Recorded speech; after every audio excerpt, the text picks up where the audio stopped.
crepier cold on the 14th floor in a bedroom door don't lie. So happy we don't gotta worry about the cops.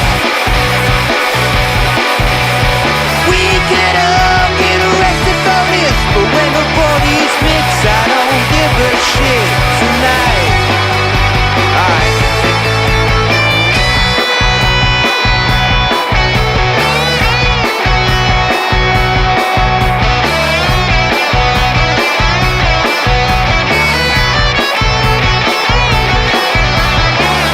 Now she walks in the bedroom fast, despite all the noise from the crowd. Now she's bedless on the bathroom sink. Her mother would be so proud. Gets on the deed and there's a line to go pee, but the bathroom looks like a... Welcome in to episode 206 of Phired Sports. Check us out at phiredsports.com. I'm Mike Leto. Joining me as always, Mark Ramos. What's going on, Mark? Not much, man. Just checking out one of my free fantasy football rosters right here Okay. before we get into the season kickoff on Thursday. And work never stops. You got to watch tape. You got to do all these other Yeah, of things course. to get ready for the season. So Yes, fantasy football is a year-long thing. This is honestly the first year of football season where I'm not in I've downgraded my leagues. I'm in no big money leagues. I'm not in any money leagues at all. I have two free leagues. Obviously the Golden Mike League with the Drunk on Broad guys, and then we have a family league. So I'm in two fun low stakes league or no stake league, I guess you say, and I feel great about it. I'm not gonna lie, because over time I'm getting less and less into fantasy football. I don't know what it is. really, I'm losing the love for fantasy football. I prefer nowadays to just watch the game. yeah, I might be alone. I might be alone in that. I don't know.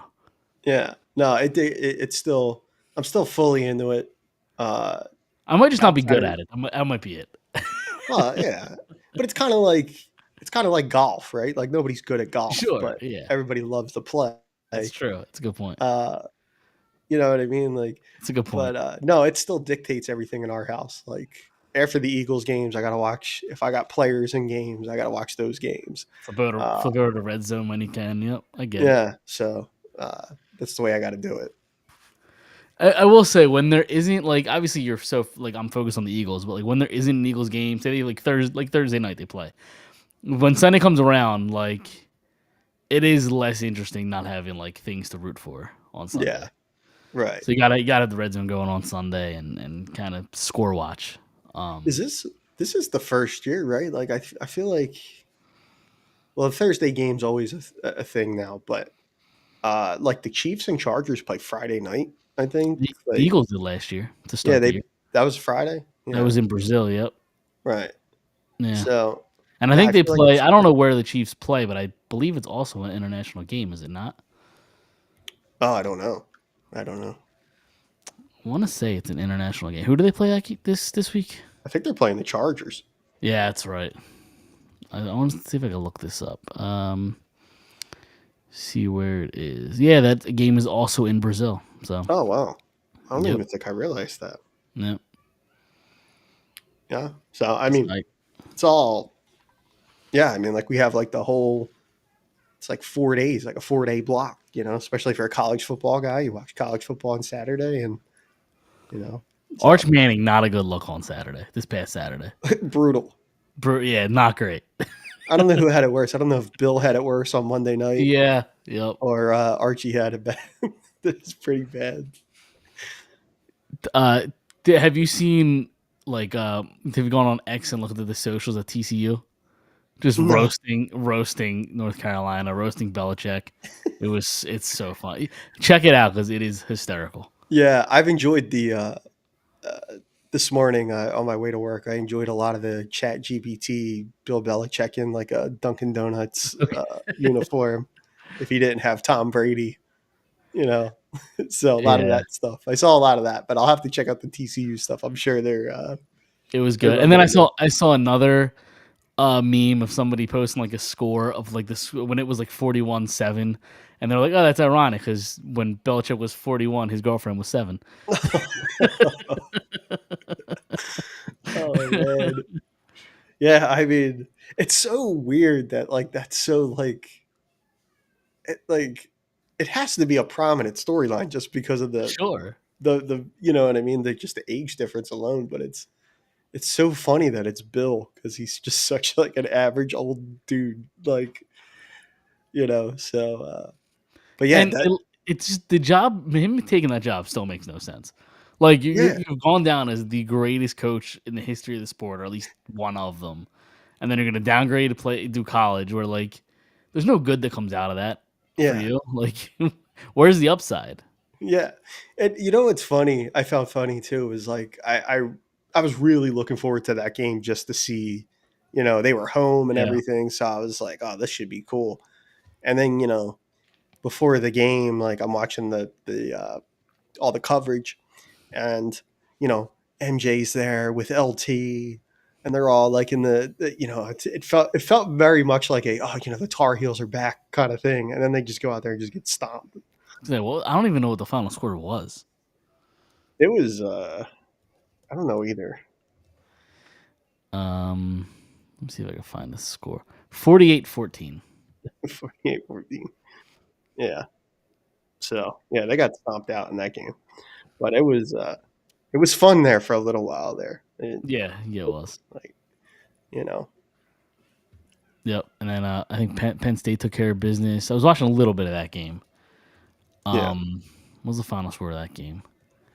Did you watch any of the Penn State game? I didn't watch any of Penn State. No. Oh yeah, 46-11. Yeah, it was annihilation. Hmm. So, but they moved up to number 2 in the rankings. I don't know if you saw that. No, I didn't. Wow. Yeah, well, because It's big. Texas, I think, started it was preseason poll was number 1, Hmm. and then they obviously lost to Ohio State. So Ohio State moved up to 1. I think Texas dropped to like 7 or 8. I think Wow. 7. Yeah. Yeah. So, although like now with the whole college football playoff, like these early games mean less and less than they have in the past. Like you can Hmm.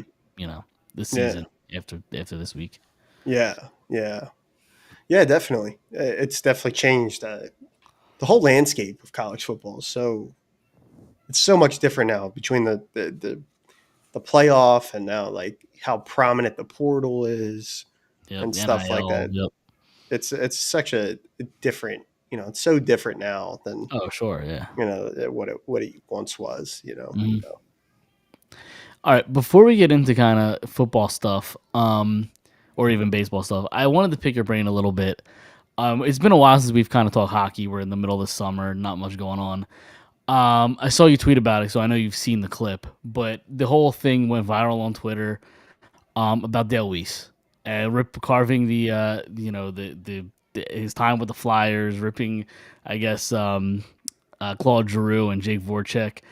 Real quick, we don't have to dive into it too deep, but I'm curious what your thoughts were when you heard that. yeah, I was interested to hear. uh, All I've ever heard, I know that there's a lot of fanfare about that time and like Mm. uh, whether or not this player was a good leader or not. And all, I look back at that time and think that the Flyers issues were so much. There was so much like crap going on, like in the front office, like that, like it didn't really seem to matter. Like it didn't matter what was gonna like. Could that have been a part of it? Yeah, sure. Um, but I don't think that's the reason they were losing games. Like Yeah, there was a lot of, you know, the draft was a essential part of that time, and they didn't hit on enough players, and the guys that they did hit on, not all of them reached their primes maybe as quickly as they were hoping they would, or and then there was a lot of signings like a player like Dale Weiss, for example, signed like a 4-year deal at the time, and uh, I I'm interested to know if more players felt that way because Weiss is the only player I think from that era that has played here that has been vocal about that. I don't think I've ever heard um, other players kind of like come out and like confirm like, oh yeah, like what he's saying, like I felt that same way. mm, Um, so it was interesting to hear it for sure. I'm not going to dismiss his prerogative on it. He was obviously in the dressing room, but at the same time, I think as a professional athlete and all that, you're responsible for your game. Dale Weiss signed a 4-year contract here, and uh, there was nothing positive came of that. You know Yeah. what I mean? And he was out of the league shortly thereafter, I think. So Yeah. Anytime you really hear about uh, players, former and current, anybody I've heard in interviews have talked very highly of Drew and Voracek. Maybe not as leaders, which I guess is what Weiss's point was, but as like just people and just guys to be around, and everybody seems to like the two of them.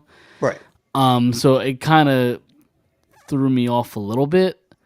It's like I agree with the sense of like it does seem a lot like fanfare. Like when everybody talks about Claude Giroux in his career, everybody goes to he wasn't a good captain and all that. So like when we says that, it makes me feel like not that like fans are in his ear because I don't think a guy like that cares about what fans have to say, but it just felt like a very fan driven statement. It also seemed like a guy who I did you listen to the whole interview or just kind of the clip? I just saw the clips. Okay, so I did listen to the whole interview, and that was a very small part of it, Hmm. obviously, and he didn't really talk about the Flyers much outside of that clip. But it came off as a guy who was a little bitter that it didn't go as well here. Like he even specifically mentioned, like the first year here, he just signs a 4-year deal and he gets like healthy scratch for 13 games or whatever it was. Right, Like he specifically mentions that. Like it seemed like that eats at him a little bit. Like that right, it didn't go well, so he's kind of bitter that it didn't go well. yeah, Um, that's kind of how I took it. yeah. I agree with that. I think, especially for the most part, I think that a lot of their problems were so much larger than the guys in that dressing room. Like I think there was only so much guys like that could have done. Yeah, Um, and two, and I mean, like you played, right? Like like it's and this goes for any organized sport, not just hockey, but you don't need to have a letter on your jersey to be a leader. sure, And when it comes to leadership, some of that's arbitrary, right? Like I think when often you hear well, your best leader is not always your best player. And that's, while that may be true, I think it's probably the way to bet, though. Like, if you want somebody that's going to like go out there and perform each and every night, I would think that in of itself is a leadership quality, that sure, you're going yeah, out there and you're performing every night. And I think Jake Voracek less so, even though he was a good player. But I think in terms of Claude's case, I mean, he was very, very excellent for a very long time. You yep, know what I mean? Um, and even though he's not the player he used to be, he's still, he's in a separate dressing room now, and he's a part of a leadership group there. And guys seem to enjoy playing with him there, and the Brady Kachucks of the world, and Timmy Stutzla and guys like that. So yeah, it was like I don't want to like outright dismiss it, yeah, because he was there, but I've never heard anybody else say it other than him, because that's not the first time I think he said things like that. okay. So, I never heard the uh, other one. Yeah, yeah, I think he's mentioned things like that before, and in interviews in the past, and it just recently came up again because he was, on a pod again. But yeah, um, yeah, I think like it's hard to lay, I feel as though it's hard to lay it at just like the feet of two players. There was a lot of missteps during during their time and their primes with the Flyers. And could they have played better? I'm sure you can go through games and like in general, right? Like I'm sure you can go through games and find one of the two guys not back checking, or you know what I sure, mean, like yeah, something like that. But to paint their careers with that brush, I think is unfair to the two of them. yeah. And then another thing that he said was, like in terms of like leadership with Drew, is they would be winning in a 6-1 game. The power play would go out, and the coach would was it Hackstall at the time? I think so. Yeah. Yeah, and Hackstall would pull, would have send the fourth line out there, the second power play unit, and Drew would kind of give him a look like, "Are you kidding me?" If I'm being honest, I kind of want that out of my leader and best player. Like Right. I want the competitive nature. I want him to be like, no, I want to stay in the game. Yeah. Like maybe Dale Weiss, the fourth liner, feels some type of way that he's not getting his, but I don't have a player. I want that competitiveness. Like Right. they've Yeah. always put on the gas.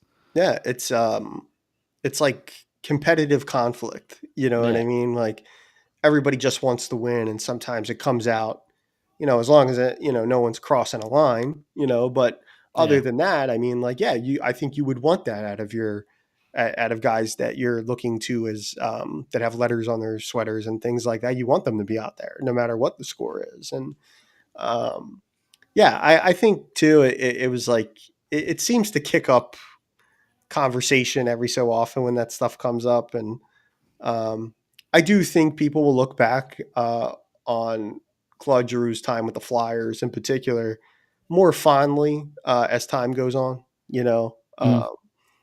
and we'll appreciate how good he was for how long he was. But um, I, you know, he's when it's all said and done, he's gonna have a legitimate case for the Hall of Fame. yeah, I think he's going to be very close. Yeah. In which case, the Flyers usually like to, player gets into the hockey hall, they tend to want to retire their numbers. Hmm. So I'm sure that would be in the cards next for him, and I'm sure him and his family would love to come back here and be honored for that. You know what I Sure. mean? He was the longest tenure captain. So that counts for something. You know what I mean? Yeah, So and out of that era of Flyers hockey, like there's nobody else that even comes close in that conversation. yeah, yeah. In terms of like, I could think of 3, 4 moments, Sure. during Yeah. that era Yep. that directly have to do with something Claude Giroux did. You know what I Yeah. mean?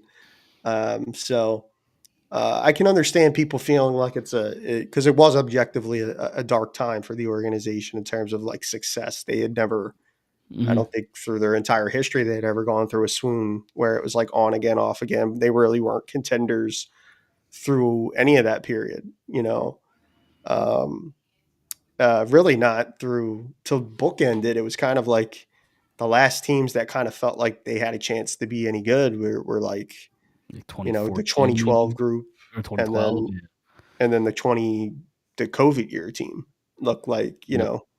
the two like bona fide playoff teams. Whereas, a lot of years in between there, they would make it, then they'd miss a year, then they Hmm. make it again, and then miss it. You know what I mean? And they weren't winning any rounds.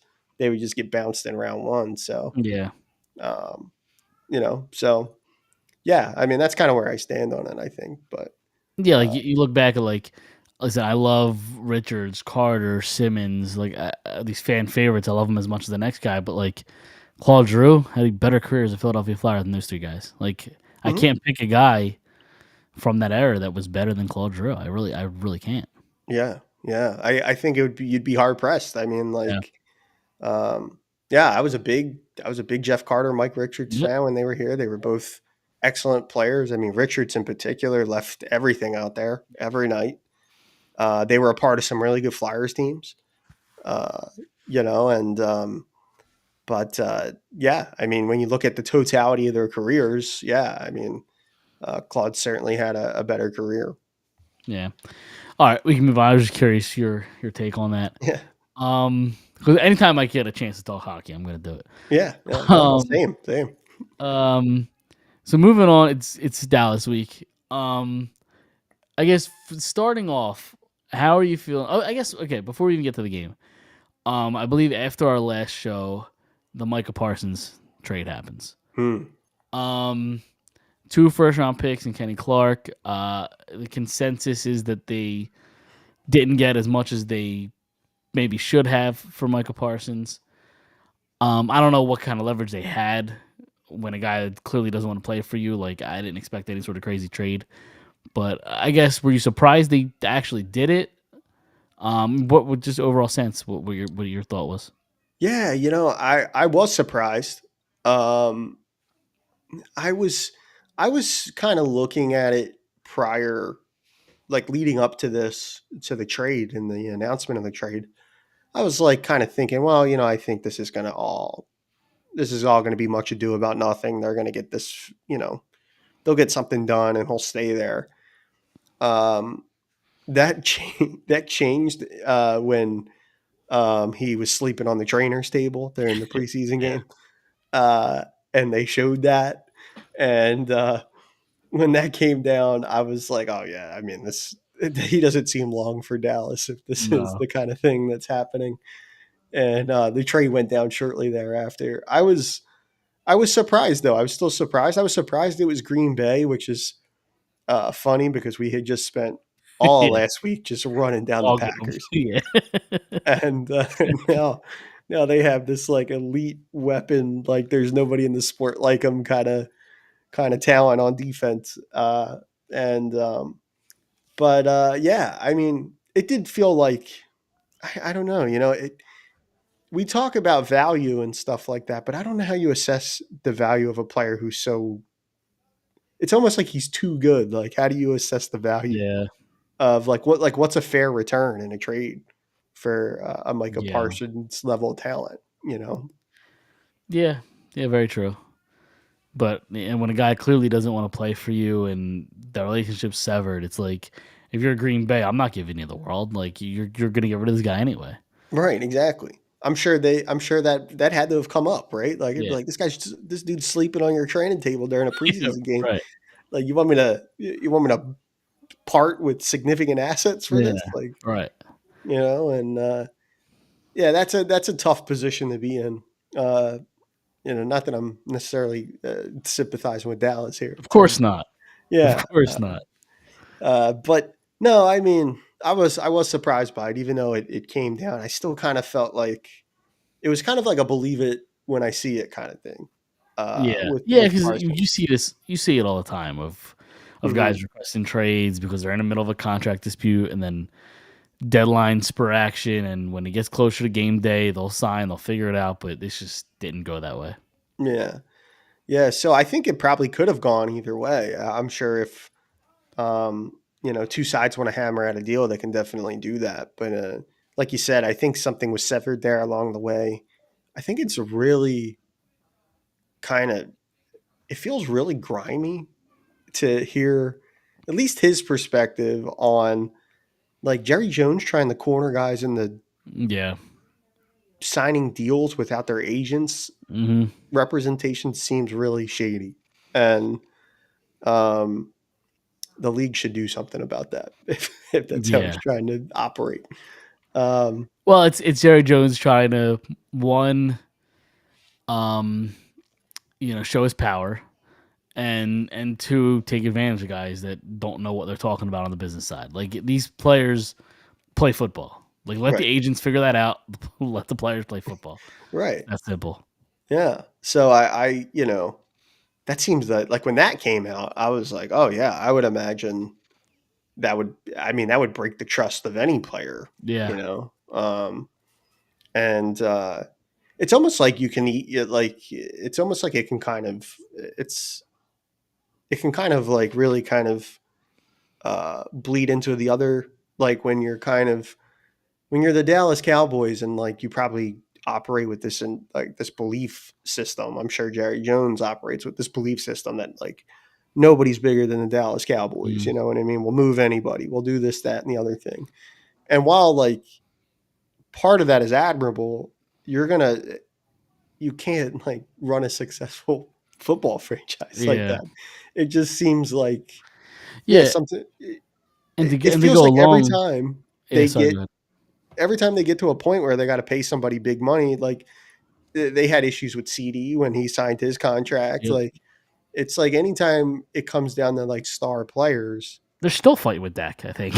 yeah, right, yeah, it's like, and then like the Bland contract comes out, and like we don't hear a word about Yeah. that, and he's like grossly overpaid. You know what Yeah. I mean? Like, but like they had no problem offering him $100 million, but Yeah. it's like you Yeah. I mean, can't. to add to it though, like I know in Jerry's mind, it's hey, we're the Cowboys, and everybody, of course, everybody's going to want to come play for the Cowboys. Yeah, But I like with the way he's treating his players. I don't know if they're going to be like a destination that people are going to be like running to. right, right. Like it- you know, and the longer it goes that you don't win, it's like it becomes harder to kind of sell, I think, people on like the legacy aspect of it. Like, oh, put on the, to put on the uniform and the star on the helmet and all that other stuff. It means less and less like when the team really hasn't been successful. You know Yeah, what I mean? Like, yeah. I have a hot take about the Dallas Cowboys, and oh, I don't let's think hear it. anybody in Philly wants to hear Oh no, it. let's hear it. I don't think we as a sports city should hate the Dallas Cowboys as much as we do. I don't think that's that much of a hot take. Like, I Okay. kind of feel that way. Because like all you hear is Dallas week, Dallas week. I hate Dallas. Dallas this, Dallas that. But like they're never they haven't been relevant in 30 some years, Yeah. right? That they had a nice cup of coffee every once in a while where they win a playoff game or two maybe. Hmm. They're all halfway across the country, like like geographically it doesn't make sense. Yeah. We shouldn't hate the Dallas Cowboys as much as we do. I don't. It doesn't Yeah. make sense. It's really odd to me. I always felt like that the fanfare around that should have been more directed towards the Giants. Agreed, 100%. Like, And and we it, still do hate the Giants for what it's worth. Like, yeah, we do. yeah, And it's like, but I felt that same way. Like, and maybe this is a hot take too. I always felt that about the Phillies and the Mets. Like, for me okay, growing up in the 90s and 2000s, I hate the Braves. yeah, Like, and it was like because the Braves would just beat our ass. Like they yeah, won the division every year. Like, and it was like I never really was concerned that much with the Mets because I was like, well, they stink too. yeah. You know what I mean? And like it's different now because they're both Sure. good, Yep. but yeah, I always kind of felt like I could get more up for like the Phillies and the Braves than I could for like I was like, I can't really, I don't like the Mets, but I don't think I hate them like Yeah. like Different kind of people hatred do. from right. Yeah, yeah. And so I don't think that's that much of a hot take, like Okay. I'm in agreement with that. So Yeah. I'll fight the good fight with you on Oh, that one. I appreciate that. And again, like the geographically, it doesn't make sense. Like, why? How are the Dallas Cowboys in the NFC East? Makes no sense. Yeah. Like, they're not in the East. They're nowhere close. Yeah. Right. Yeah, they're very much in the South. Like, Yes. Yes. South, Central. They're yeah. closer. They're closer to the West than the East. Like, what are we doing? Right. Right. Yeah. Yeah. So Very odd. I don't like in order for you to like really hate on a team, you have to meet them in meaningful contexts. Agreed. Yep. And we just haven't they just haven't had that with Dallas. Like, No. and they're probably gonna beat their ass on Thursday too. Like, I mean, Yeah. Yeah. if they come out and do what they're supposed to do, I mean, they should have run that team over. But They should theoretically, and that's a good segue to that game. They opened at, or I don't know what they opened, odd wise, but it's at 8.5 points now. The Eagles are mm, favorites in that game. It's banner night, obviously. Nick Sirianni pretty much saying, I didn't even know it was banner night, which like you're using that for effect as like last year doesn't matter, yeah, but like which it should be their mentality. Like it's a new year. yep, Take care of business, and I think they will. I think they're much better, like top to bottom, position by position. It shouldn't be close, and maybe it will be because it's the opening week and where things happen week one, and yeah, it's it's a divisional game, so like things could happen. yeah. But it shouldn't. They shouldn't be close. No, it shouldn't be. And I think with as far as like I mean, this is a really really good team. Like the Eagles are a very very good, deep, talented team, and um, I think, and I believe Dom said this last week. The only thing I would be historically the Eagles under Sirianni kind of start off slow, um, which overall I really don't care that much about. I don't want them, I don't want you coming out and peaking in week one on banner night. You know what I mean? Honestly, I feel like the entire NFL starts slow just because like there's no Yeah, preseason and all or there's yeah, very little preseason, I guess I should say. But yeah, and the fact that nobody plays in them right, really anymore. exactly. Yeah, So, but yeah, like they should roll in this game. I'm interested though. On the flip side, I'm interested to see how Dak bounces back this year and see how he looks in this game. Yep. I do love the mentality of like, I believe it's come out that like the Eagles are going to stay in the locker room when the banner goes up, and I think that Yep. that's probably a smart thing to do in terms of like kind of building turning the page and building this like new chapter. Sure. That's how you kind of keep. You don't want to rest on your laurels and things like that. So I think that's. Uh, I think that's smart. Yeah. Yeah, and I agree. Because new team. It's obviously a lot of the same players, but you still got new players coming in, and it's a new team. Like this year it's not last year, so you can't be you can't be complacent with last season. You just got to work forward this year. So Right. I think it makes sense, and it's real quick. I guess did you see the obviously Saquon Barkley #1 player in the NFL by the NFL players that's voted on, which is kind of crazy. Yeah.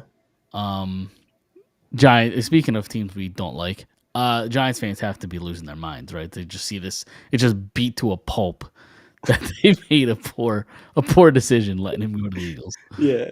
Yeah. I just that has to be brutal. And but that's an awesome honor, especially I think when it's your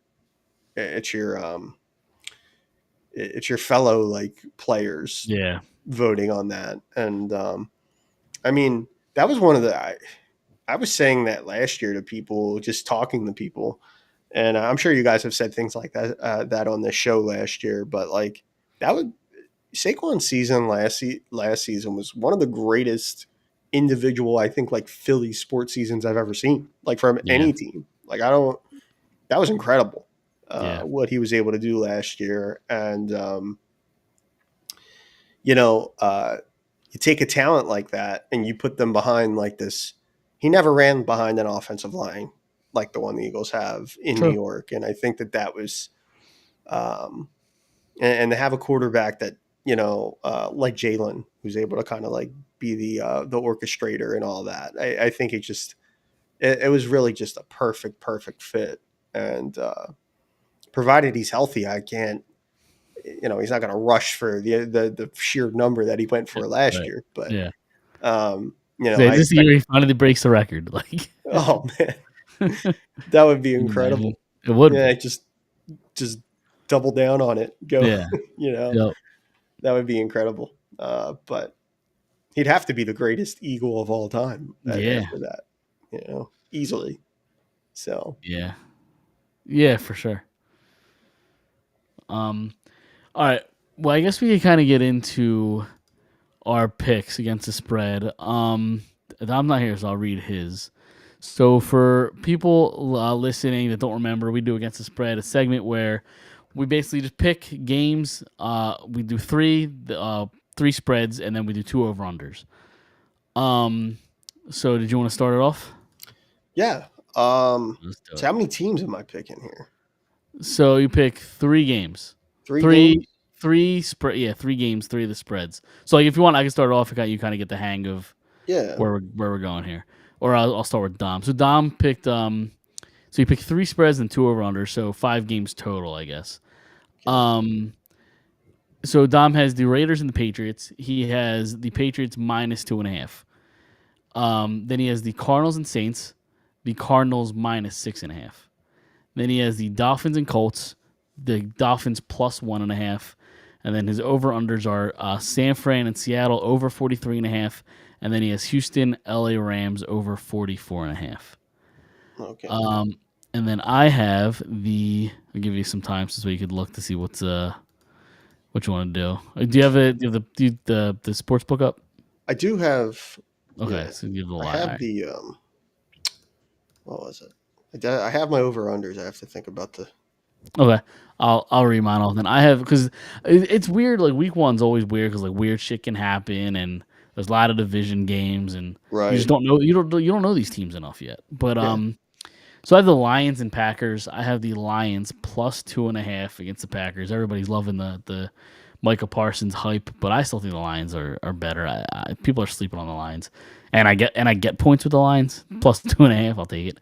The Panthers and Jaguars. The Jaguars minus 3.5. Like I still think the Panthers aren't that good. I know maybe Bryce Young's getting a little better, but give me the Jaguars minus 3.5. And then I have the Buccaneers and the Falcons. I have the Bucks minus 2.5. Falcons obviously have the first year quarterback. So I'll take the Bucks there. And then Baltimore and Buffalo over 50.5. That's a high over under, but like that's gonna be a fun game. Sunday Night Football, Baltimore.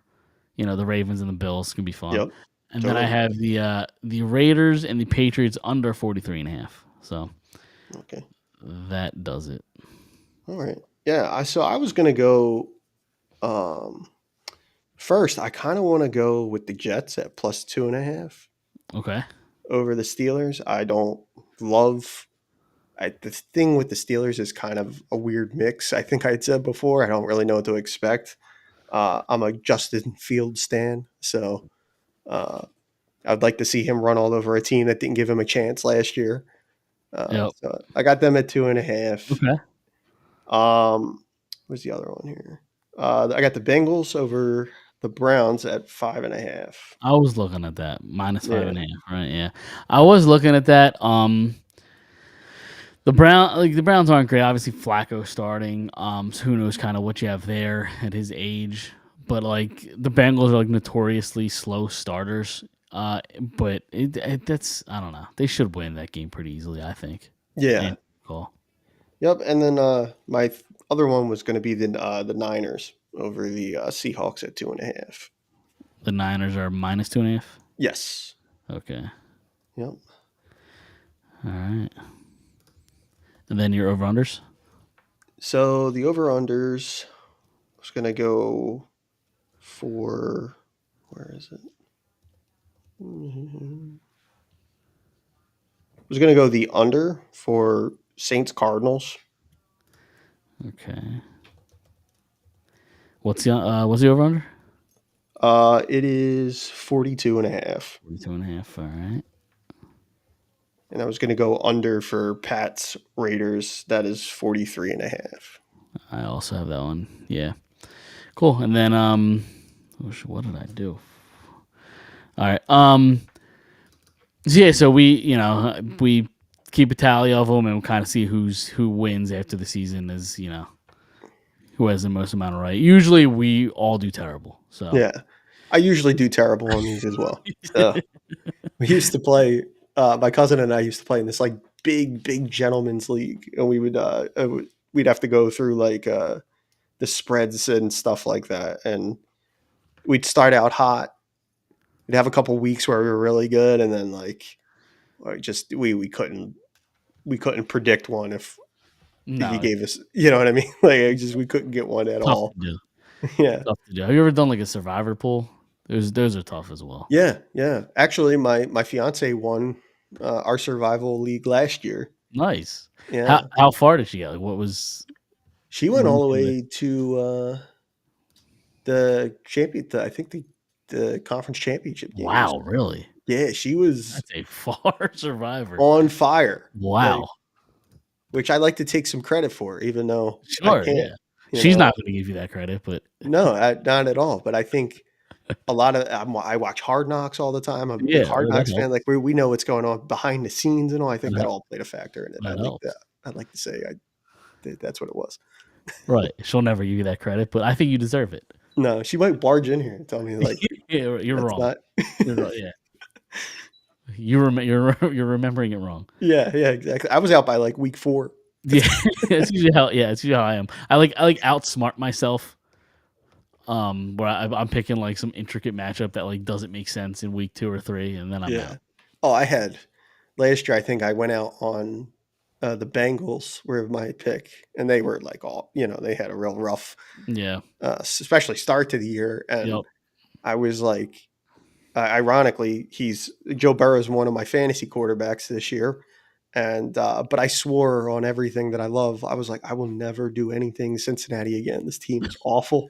And I was like, And then here you are, and against the spread, picking them in week 1.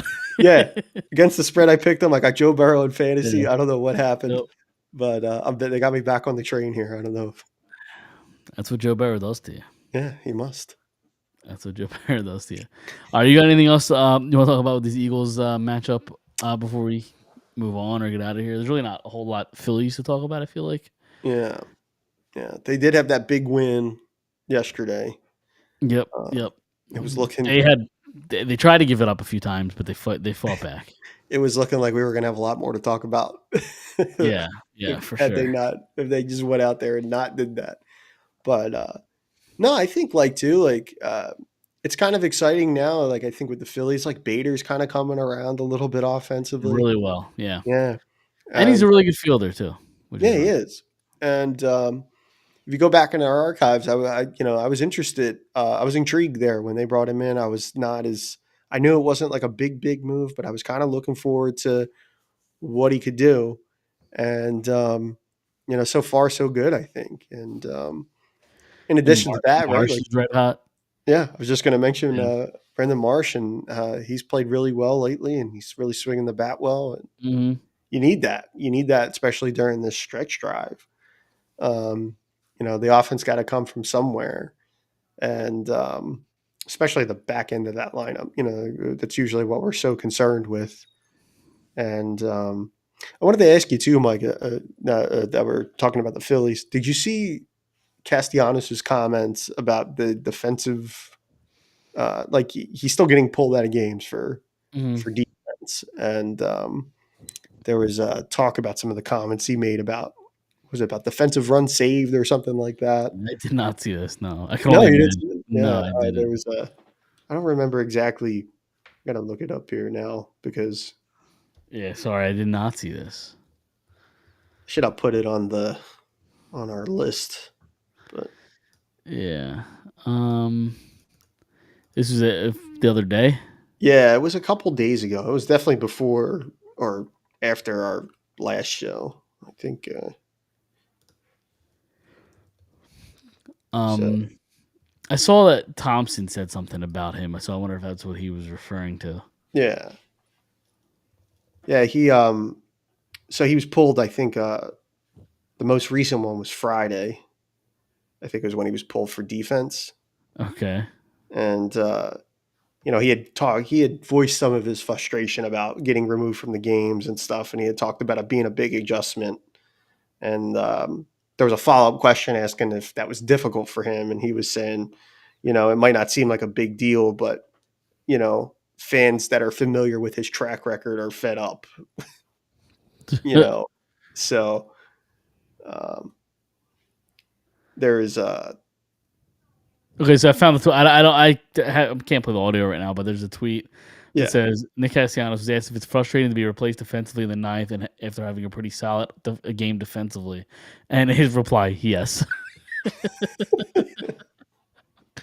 Is that the one you're referring to? It's all he says is yes. Yeah, he was like, there was more about it. I feel like, I'm trying That's to all. find That was all that was in this tweet. That's funny.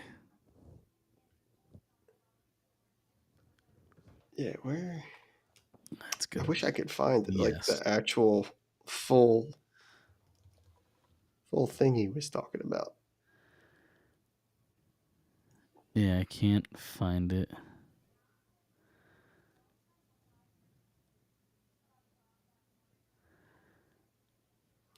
Oh well, nevertheless, I mean, he did. There was which is kind of like how he kind of handles things anyway. Yeah, for sure. But yeah, like I mean, objectively, he's not a good fielder. Like, right, yeah, he's fine. He's serviceable. He's like average at best, maybe. But when you're up by a run in the ninth inning, you don't need him anymore. Like, you could put somebody in there who's a better fielder. yeah. I really don't mind like the decision. Like, and I feel like that's not something. It's not like he's getting picked on in that regard. You know what I mean? No. Like, that's something that is strategic thing that managers typically do. I mean, I've always remember managers, subbing guys in for defense late Yep. in games. That's something that uh, managers will do. So I don't understand like there definitely feels like under the surface there's something bubbling there with him and Thompson in terms of that. And but yeah, I thought there was more to it. That is funny though. If he just said yes, I thought Yeah. I thought I saw more about it. Maybe Twitter was making more of. Maybe I was looking more Maybe. at people's commentary than the Yeah, actual it's quote. possible. It's But possible. But listen, everything will be okay because the Phillies got their vibe guy back. oh yeah, Garrett Stubbs is back. yep, Everybody call every team or at least most team call up their like hot shot A level prospect, and we get Garrett Stubbs back here, a third catcher. yeah, yeah, That is what it is at this point. I mean, if you're not going to give Crawford a shot now, like what's the point? I guess. yeah, yeah. So is he one of the call ups? Right, like Yeah, he Stubbs was was way up. one. He was one of them, and then there was a reliever that they called up as well. Yeah. So yeah, I don't know really what to make of that. That seemed. I don't know why. Like they should have just went with Stubbs anyway. Like as like the Yeah, backup guy. You know, um, for that reason. If there's no like it seemed like such a minute thing. Like why waste the call up on it? yeah. Um, but also like another thing is too like we haven't mentioned is they did sign Walker Bueller Hmm. and he's eligible for postseason. Yep. So, and that's Well, I'm really not. where, I'm not really expecting much there, to be honest. yeah. Well, too, it's like I don't know what to expect, but at the same time, like that's the reason you should go inquire Walker Bueller Sure. for the postseason because that's really where he does his best work. And I have no problem doing it. It's obviously very low risk. And if it doesn't work, you just kind of cut your losses and move on. Sure. And but he's had success in the past. He's pitched in the postseason, so I get it. But like, I just look at what he's done this year, and it's not been pretty at No, all. and he was in Boston, right? Yep. That's where he was. Hmm. Yeah. Yeah. No, that's hard to argue. The numbers are Yeah. the numbers, but uh, they definitely cut him for a reason. Yep. Right. you know, um, no, but he's eligible for the postseason, and you may as well. It'll give you another arm and something to another option. Yeah, especially you're down Wheeler, and obviously, Walker Bueller's nowhere close to what Zach Wheeler is, but at least he gives you another arm Yeah. to pick from, I guess. Yep. So that was kind of my perspective too, but yeah, I did see they said just going back to the Castellanos thing. I think maybe that's what I was referring to is the Rob Thompson had kind of made a comment about like checking your ego at the door kind of thing. Yeah. So he kind of seems like this is kind of grating on him as well because Yeah. I'm sure he hears it. Oh, sure. Yeah. So From Castellanos, you're saying? Yeah. yeah, from Probably. Nick. So I mean, something's going to give. They're either going to move on from Castellanos in the offseason or Thompson's fired. Like, yeah, and not even because of this riff. Like, it depends on what they do. Like, if they lose early in the playoffs, Thompson's probably going anyway, and Castellanos can be under a new guy next year, I guess. Or maybe they'll both be gone. Who knows? So what Castellanos is what does he have? Like he got 2 years left? I believe one after this year. Yeah. Okay. Because I think when they sign, I think his was Schwarber's a 4 or 3 year deal. I forget. His was a 4, I think. Yeah, and I Yeah. think Castellanos was a 5. They signed him the same summer, I believe, right? Or the Yeah, same year, Castellanos was a 5 because I remember at the time being yeah, very like I was like, why both of them? yeah, Like yeah. I kind of want them to invest some of that money in the pitching at the time, Mhm. and so I was okay with going like I was like Schwarber or Castellanos or either or Yeah, like right. No, they got both. and then they got both. I was like, what are they doing? Like, Yeah, yeah, and you know, it's been okay. I mean, it's worked out. It's worked out perfectly fine. I mean, they got a good team, and things like that. But we are still kind of asking questions about that lineup. Yep. So Yeah, for sure. Just ready for postseason baseball. yes, just fall in general, just fall That sports. is true. I know. We're getting there. Labor Day's coming on. My kids Yeah. start school this week. Yeah, there you go. Yep. Yep. You got anything else before we get out of here? I guess Dom No. couldn't join us this week. He's busy. No. He's probably passed out somewhere. Yeah, he mailed in his over-unders and against the spread, and he called it a night. Yep, exactly. So, all right, we're gonna get out of here. We'll talk about obviously the Eagles game next Tuesday. Like us on Instagram, Facebook, X. Follow us on Apple Podcasts and Spotify, and subscribe on YouTube as well. We'll see everybody next Tuesday. Go Birds.